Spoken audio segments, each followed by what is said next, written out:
Assalamu alaikum wa rahmatullah wa barakatuh. Par la grâce d'Allah subhanahu wa ta'ala, nous allons ensemble essayer de rectifier certaines erreurs que font les fidèles, que font les prieurs lorsqu'ils se dirigent dans nos mosquées ou bien lorsqu'ils prient en groupe chez eux de manière collective avec leur famille ou avec leurs proches.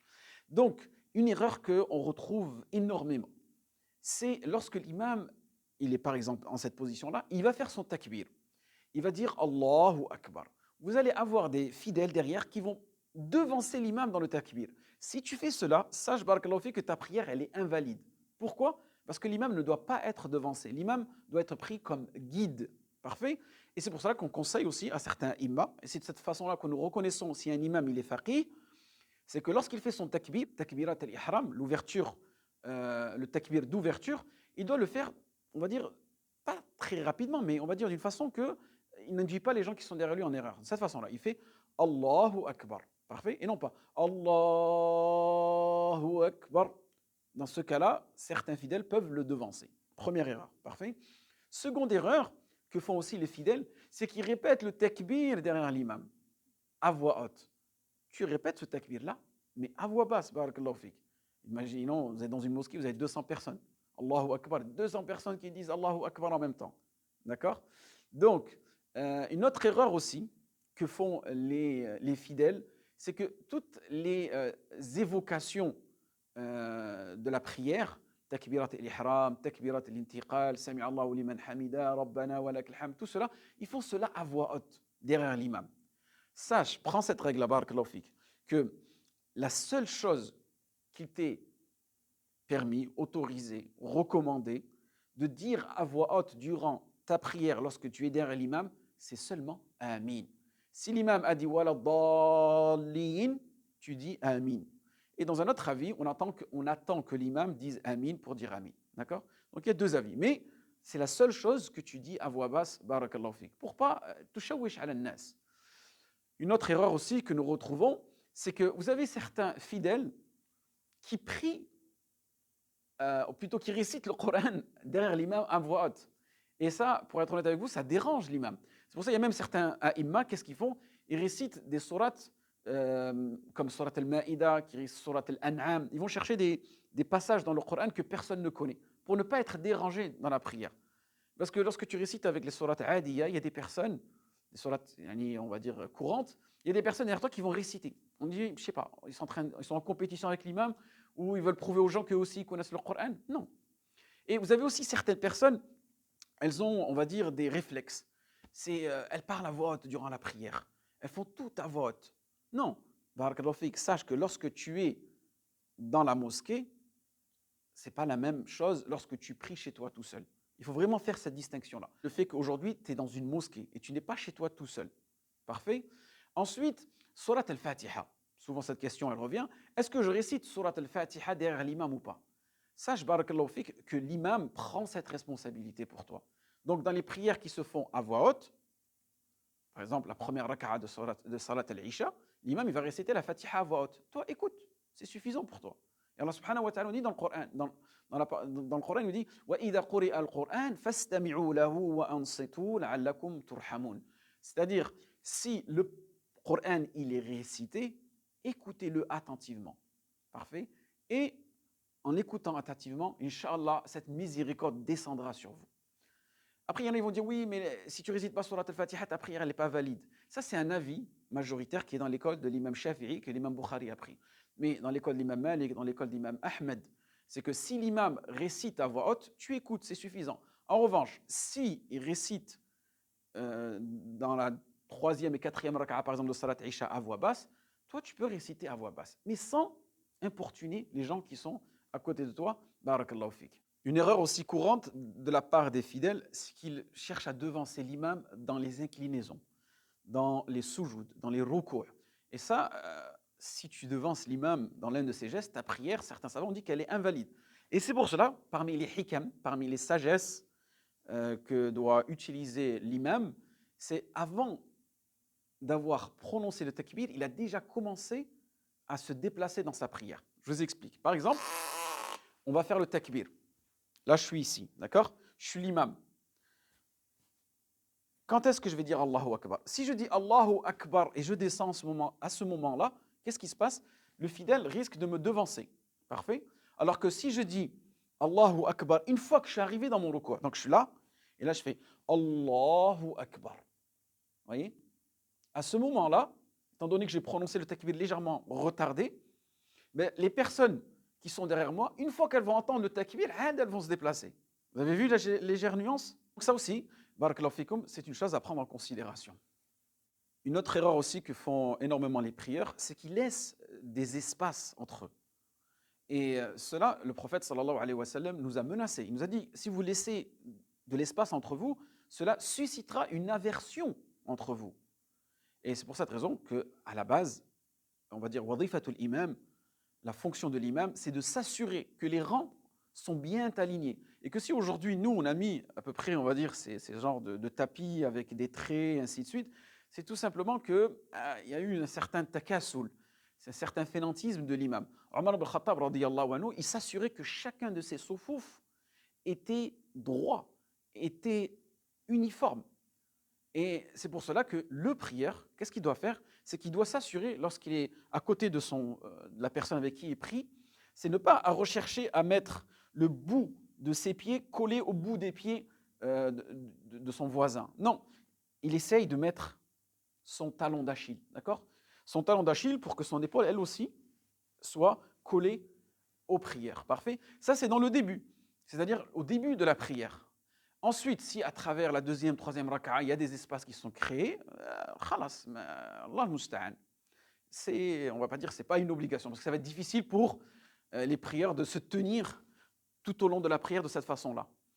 Ce qui est important, c'est au début de la prière que la prière soit bien organisée et bien rectiligne. Parmi les erreurs que nous retrouvons aussi dans nos mosquées, c'est que lorsque un rang est complet, vous allez trouver une personne qui arrive en retard et qui va tapoter l'épaule d'un des prieurs et le retirer de ce rang.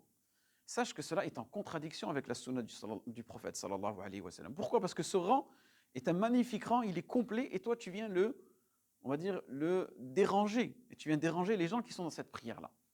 Ce qui est préférable de faire pour toi, dans ce cas-là, c'est tu pries tout seul derrière ce rang-là et dans quelques secondes, dans quelques minutes, sûrement une personne va arriver et ta prière elle sera complète. Mais venir déstabiliser un rang entier, cela ne fait pas partie des sunnas du messager sallallahu alayhi wa sallam. Et la compréhension du hadith la salata liman farid khalfa as-saf, c'est-à-dire que sa prière elle n'est pas acceptée, la personne qui prie seule, c'est une personne qui aurait délaissé un espace possible d'être exploité dans ce rang-là et qu'elle a délaissé cet espace-là et elle a prié seule. Pourquoi? En vérité, ça nous incite à chaque fois à essayer de compléter ces rangs. Et si tu vois que le rang, il y a des légers, on va dire, de légers espaces, tu peux légèrement décaler 1, 2, 3 prières. Ça, je l'ai vu faire énormément de personnes. C'est décaler légèrement 2, 3 prières et ensuite, ça te fait un petit espace, tu t'immisces dedans et Inch'Allah, le rang reste complet. Parmi les erreurs que nous retrouvons, c'est certaines personnes, durant la prière, elles claquent leurs doigts, comme ça. Ou elles bougent leurs mains. Elles ont pris cette habitude-là de faire cela hors prière et elles continuent à le faire durant la prière. Sache, barakallahu fik, que quand tu as fait takbirat al-ihram, il y a certaines choses qui deviennent interdites pour toi. Et pareil, tu vas déranger les gens qui sont à côté de toi sans t'en rendre compte. Donc, dès que tu es dans ta prière, reste concentré, barakallahu fik. Et certaines personnes, elles jouent avec leur montre. D'accord? Certaines personnes jouent avec leur barbe. Elles ont des longues barbes, elles ont l'habitude de se toucher les cheveux, de se toucher la barbe. Non, tout cela, tu dois éviter de le faire, barakallahu fik, et rester concentré dans ta prière. Ou certaines personnes aussi en hiver, elles mettent une écharpe. Ou si elles ont un long col, elles rentrent leur bouche dans le col. Ça fait partie aussi des erreurs. Pourquoi? Parce que quand tu récites, il y a un ange qui est en face de toi. Et donc, il ne faut pas le priver de cette récitation. Car les anges, eux, ne peuvent pas réciter, mais ils peuvent écouter la parole d'Allah subhanahu wa ta'ala. Parmi les erreurs qu'effectuent les prières, que ce soit d'une prière collective ou une prière individuelle, c'est que vous avez certaines personnes, elles ont un envie pressant d'aller aux toilettes, elles ont la flemme de faire les ablutions et elles prient quand même. Alors que le prophète sallallahu alayhi wa sallam nous a interdit de prier alors qu'on a une envie pressante d'aller aux toilettes. Ou même s'il y a un repas qui est présent, qui est pas loin autour de toi, mange un petit peu, le fait d'atténuer cette faim-là, et tu viens prier. Pour pas que durant ta prière, tu sois déconcentré. Car n'oubliez pas que cette prière-là, le but, c'est d'arriver avec un niveau de recueillement, avec un niveau d'apaisement, pour pouvoir bénéficier de cette prière-là.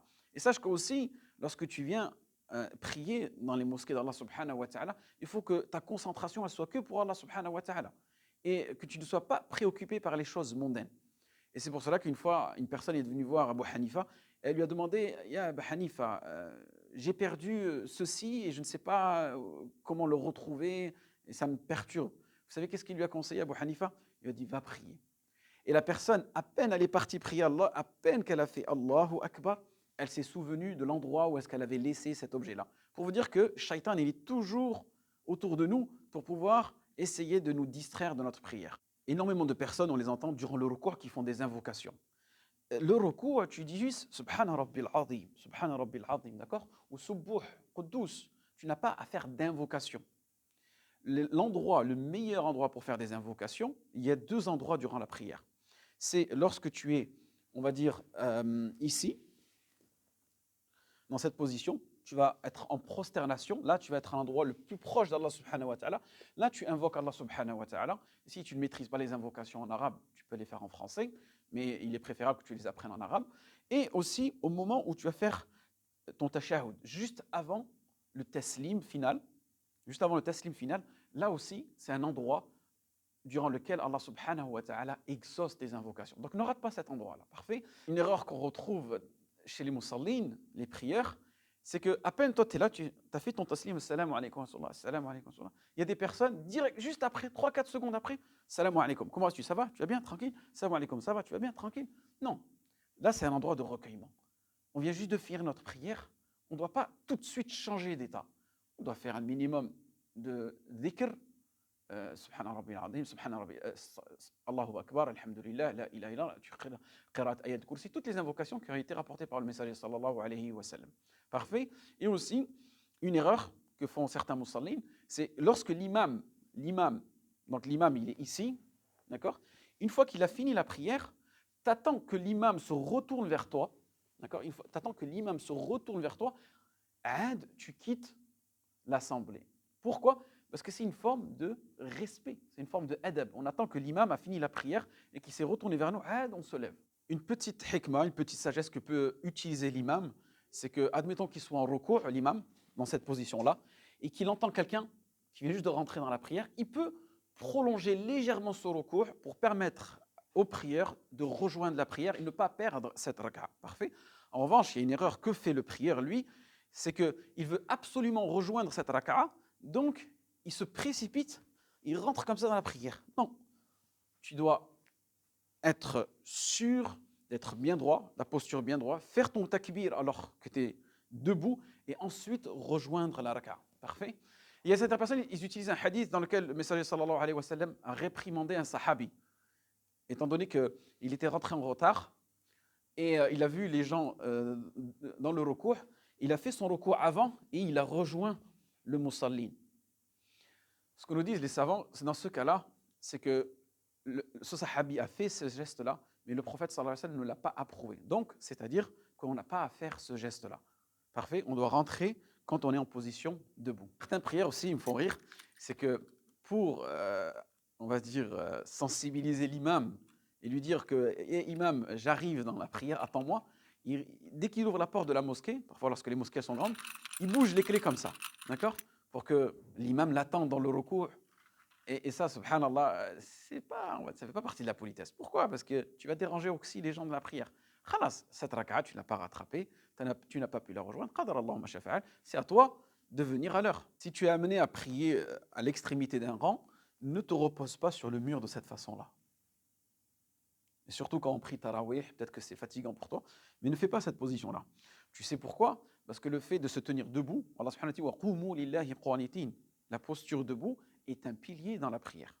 Seulement si la personne elle est en réelle incapacité. Donc voilà, cette vidéo, c'était un petit résumé, on va dire, des erreurs courantes. Peut-être qu'il y a d'autres erreurs. Je vous invite à les mettre dans les commentaires, à partager avec nous si vous avez des fawaïd. Wafaqakum Allah lima yuhibbu wa yarda. Wassalamu alaikum wa rahmatullahi wa barakatuh.